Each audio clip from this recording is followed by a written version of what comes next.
Hello दोस्तों, आज हम आपको पढ़ाएंगे fundamentals of drone technology unit 1, जो कि है इसमें पहला टॉपिक जो हम पढ़ेंगे आज, introduction to unmanned aircraft system या unmanned aerial vehicle. An unmanned aerial vehicle or aircraft system also known as drone. जो अनमैन्ड एयरक्राफ्ट सिस्टम होता है या एरियल व्हीकल होता है उसे ड्रोन के नाम से जनरली हम जानते हैं। Refers to a complex combination of various components that work together to enable the operation of an aircraft without an onboard human pilot।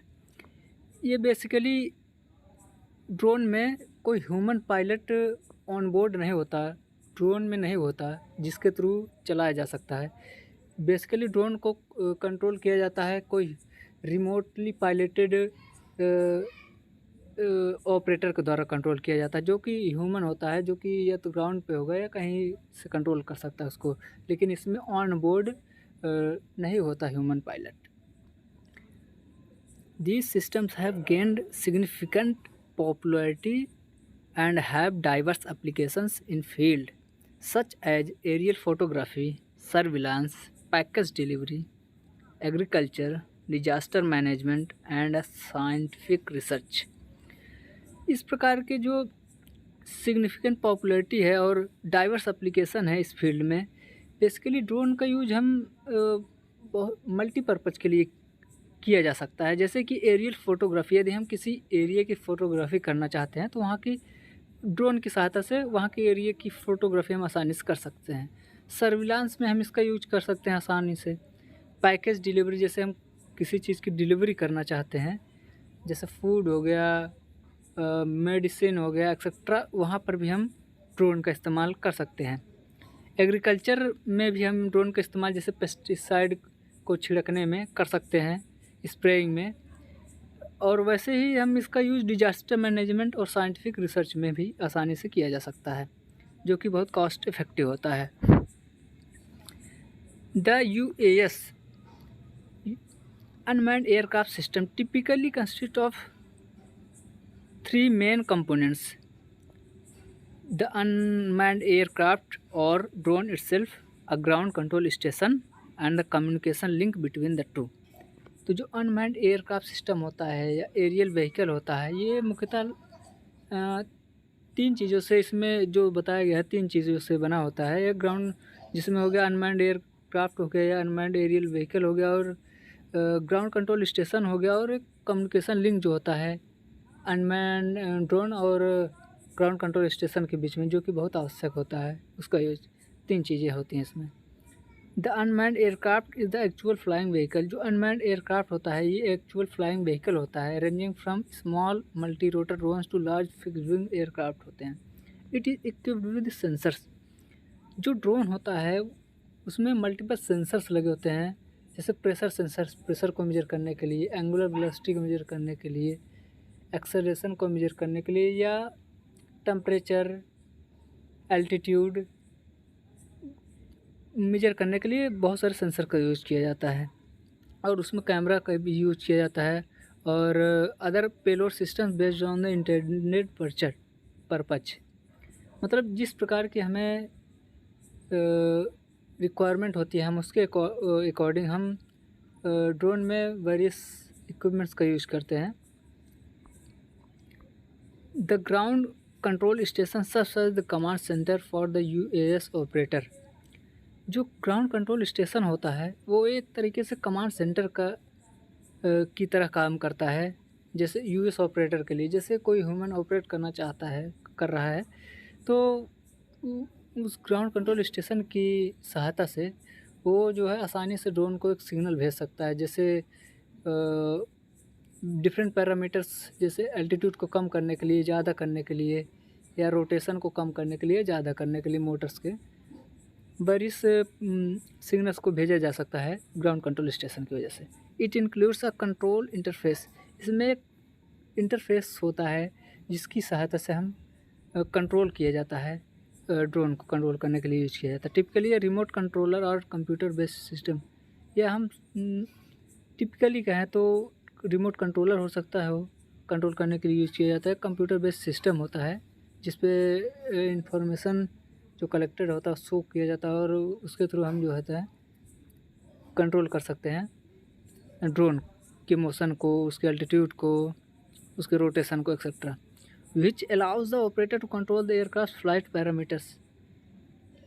और इन्हीं की सहायता से, जैसे रिमोट हो गया, कंप्यूटर बेस्ड सिस्टम होता है, ये कंट्रोल इंटरफेस हमें प्रोवाइड करते हैं, जिसके थ्रू हम जो होते हैं कि एयरक्राफ्ट सिस्टम के जो डिफरेंट पैरामीटर्स हो गए, जैसे उसकी पोजीशन क्या है, उसकी real time position, angular velocity and other census feedbacks से जो हमें सिग्नल्स मिलते हैं, हम उसके अकॉर्डिंग जो होता है वेरियस पैरामीटर्स जो होते हैं उसके ड्रोन को कंट्रोल कर सकते हैं। और कम्युनिकेशन लिंक जो होता है एक क्रूशियल, एक बहुत इम्पोर्टेंट पैरामीटर, इम्पोर्टेंट कंपोनेंट होता है for establishing a connection between the unmanned aircraft and the ground control station. This link can be established through various means. Basically जो कम्युनिकेशन लिंक होता है ये एक माध्यम है जिसके थ्रू हम ग्राउंड कंट्रोल स्टेशन से कम्युनिकेट कर सकते हैं ड्रोन को। यदि हमें ड्रोन से कम्युनिकेशन करना है तो हमें कम्युनिकेशन लिंक की जो आवश्यकता होती है, तो वो कम्युनिकेशन लिंक के थ्रू हम जो होते हैं ड्रोन से ग्राउंड कंट्रोल स्टेशन से ड्रोन के बीच में कम्युनिकेशन इस्टेब्लिश कर सकते हैं।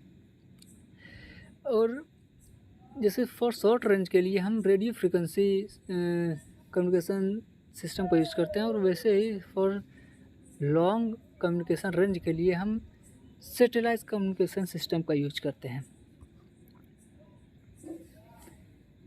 अनमैन्ड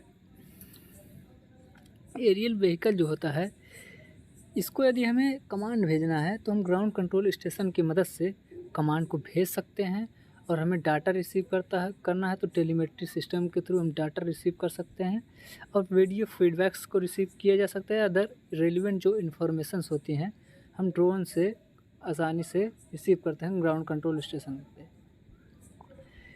अनमैन्ड एयरक्राफ्ट सिस्टम की बात करें तो इसको उड़ाने के लिए हम डिफरेंट कंट्रीज़ में डिफरेंट टाइप्स की जो प्राइवेसी सिक्योरिटी से रिलेटेड गाइडलाइंस और रेगुलेशंस बनाया जाता है डिफरेंट कंट्रीज़ में। These regulations often include restrictions on flight altitude, distance from populated areas, and the requirement for operator license और certification। ये जो रूल्स हैं, जैसे हमें यदि ड्रोन को उड़ाना है तो हमें डिफरेंट जो रूल्स और रेगुलेशंस होती है किसी पर्टिकुलर कंट्री की, उसको जो हमें फॉलो करना पड़ता है। तो जैसे कि हमें कितने हाइट पर उड़ाना है, किस एरिया में हम उड़ा सकते हैं, या नो फ्लाई जोन है वहाँ पे नहीं उड़ा सकते, कौन सा एरिया रेस्ट्रिक्टेड है, और कहाँ पे हमें उड़ाने के लिए क्या हमें सर्टिफिकेशन चाहिए या नहीं चाहिए, उसकी एज लिमिट क्या है, और कौन उड़ा सकता है ड्रोन को, इसके लिए डिफरेंट कंट्रीज़ में डिफरेंट रूल्स एंड रेगुलेशन बनाए गए हैं, उसके अकॉर्डिंग हमें फॉलो करना पड़ता है। तो unmanned aircraft system have revolutionized many industries by providing cost-effective and versatile solutions. They have proven invaluable in tasks that are dangerous, time-consuming, or otherwise challenging for manned aircraft. The use of UAS has expanded rapidly in recent years, and ongoing advancements in technology are continuously enhancing their capabilities, making them an integral part of various professional and recreational activities. History of drones, second topic हमारा है history of drones. History of drones dates back further than one might expect with the earliest developments beginning in the early 20th century. Here is an overview of the significant milestone in the history of drones. Early concepts and remote control aircraft 1960 to 1945. In 1960, Archibald Low, a British inventor, proposed a concept for pilotless aircraft controlled by wireless signals. 1916 की बात करें तो वहाँ पे एक आर्कीबाल्ड लो एक British inventor थे जिन्होंने एक कॉन्सेप्ट प्रपोज किया फॉर पायलटलेस एयरक्राफ्ट। एक पायलटलेस मतलब बिना पायलट के एयरक्राफ्ट जो होता है उसके लिए which is control by wireless signal, जो इसको कंट्रोल किया उन्होंने वायरलेस सिग्नल के through. During World War One and World War II, various nations experimented with remote control aircraft for military purposes. World war one और world war to के दौरान जो होते हैं बहुत सारे नेशंस जो उस समय थे उन्होंने मतलब ड्रोन जो सिस्टम होता है इसका यूज किया था, ड्रोन का यूज किया था मिलिट्री पर्पजेस के लिए, जैसे टारगेट प्रैक्टिस के लिए और एरियल रिकॉनाइसेंस के लिए। सेकेंड है target drones and aerial surveillance में, ड्रोन्स को टारगेट करने के लिए और एरियल सर्विलांस में भी। In the 1950s, the United States developed the radio plane OQ-2, a small target drone used for anti-aircraft gunnery practice. The 1960s saw the introduction of unmanned aerial vehicles like the Ryan Model 147, which performed reconnaissance mission during the Vietnam War. Transition to modern UAVs. 1970-1980, the Israeli Defense Forces pioneered the development and deployment of UAVs for military purposes in the 1970s, including the IAI Scout and IAI Pioneer. The United States also continued its UAV research and development, leading to deployment of the General Atomics MQ-1 Predator in the 1990s. Expansion and commercialization. UAVs technology advanced significantly with increased capabilities and improved sensors.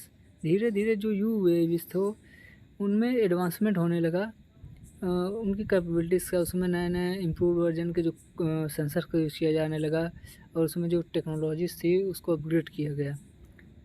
Drones began to find applications in various industries beyond the military, such as aerial photography, agriculture and environmental monitoring में। Drones का sir initially बात करें तो drone जो है, drone को पहली बार use जो किया गया था वो मिलिट्री के लिए यूज किया गया था, फोर्सेस में यूज किया गया था इसका, आर्मी में। लेकिन धीरे धीरे इसका जो एप्लीकेशन है एक वाइड रेंज ऑफ एरियाज़ में इसको यूज़ किया जाने लगा, जैसे कि एरियल फोटोग्राफी के लिए इसका यूज़ किया जाता है। अब एग्रीकल्चर में, एनवायरमेंटल मॉनिटरिंग में इसका यूज़ किया जाने लगा धीरे धीरे। राइज ऑफ कंज्यूमर ड्रोन्स 2010 की बात करें तो technological advancements, miniaturization and the development of affordable components led to the emergence of consumer drones. जो टेक्नोलॉजिकल जो एडवांसमेंट्स हुए, टेक्नोलॉजी में जो एडवांसमेंट, धीरे धीरे टेक्नोलॉजी में इम्प्रूवमेंट हुआ और मिनिएचराइजेशन हुआ and the development of affordable components led to the emergence consumer drones. और जो धीरे धीरे डेवलपमेंट हुआ ड्रोन्स की कंपोनेंट्स में, तो इस प्रकार जो होते हैं कि मतलब धीरे धीरे ड्रोन का यूज जो होता है ज़्यादा होने लगा, कंज्यूमर पर्पज़ के लिए भी यूज होने लगा, अदर फील्ड में भी, फोटोग्राफी, वीडियोग्राफी, एरियल मैपिंग में, फॉर फास्ट मॉनिटरिंग में, या ऐसे डेंजरस प्लेसेस में ड्रोन का यूज़ किया जाने लगा। क्योंकि ड्रोन जो होते हैं they are better than any aircraft जैसे होते हैं, एयरप्लेन जैसे होते हैं, इनके द्वारा जो काम नहीं किया जा सकता, हम ड्रोन की सहायता से आसानी से किसी भी काम को हम एग्जीक्यूट कर सकते हैं। Autonomous system and advanced application to 2010 to present. The focus shifted towards autonomous capabilities with drones utilizing GPS, advanced sensors and computer vision for autonomous flight and obstacle avoidance.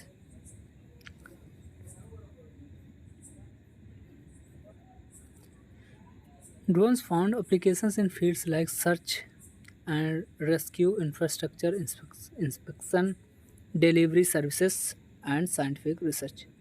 Drones का धीरे धीरे जो use है इसका बहुत जगह ही होने लगा। जैसे सर्च के लिए, जैसे हम सर्च करने, कोई चीज़ सर्च करना है तो उसके लिए हम यूज धीरे धीरे होने लगा इसका यूज। और रेस्क्यू ऑपरेशन में भी इसका यूज होने लगा, जैसे कहीं बाढ़ आ जाए या अदर प्लेसेस पे इसको रेस्क्यू करने के लिए भी यूज किया जाने लगा। और इंफ्रास्ट्रक्चर इंस्पेक्शन में और डिलीवरी सर्विसेज जैसे फूड डिलीवरी, मेडिसिन में, एक्सेट्रा में इसका धीरे धीरे यूज़ किया जाने लगा। साइंटिफिक रिसर्च में फ्यूचर डेवलपमेंट्स, सातवां point future developments. Ongoing research and development aim to enhance drone capabilities. जो ऑन गोइंग रिसर्च है, जो रिसर्च चल रही है और डेवलपमेंट हो रहा है इसमें, इसका एम है कि इन्हांस किया जाए ड्रोन की कैपेबिलिटीज़ को इन्हांस करने का काम।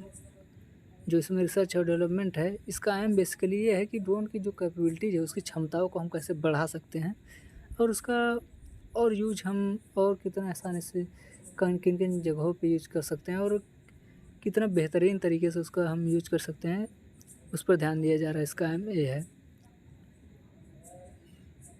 The integration of drone into airspace management system and the establishment of regulations to ensure safety and privacy are ongoing challenges.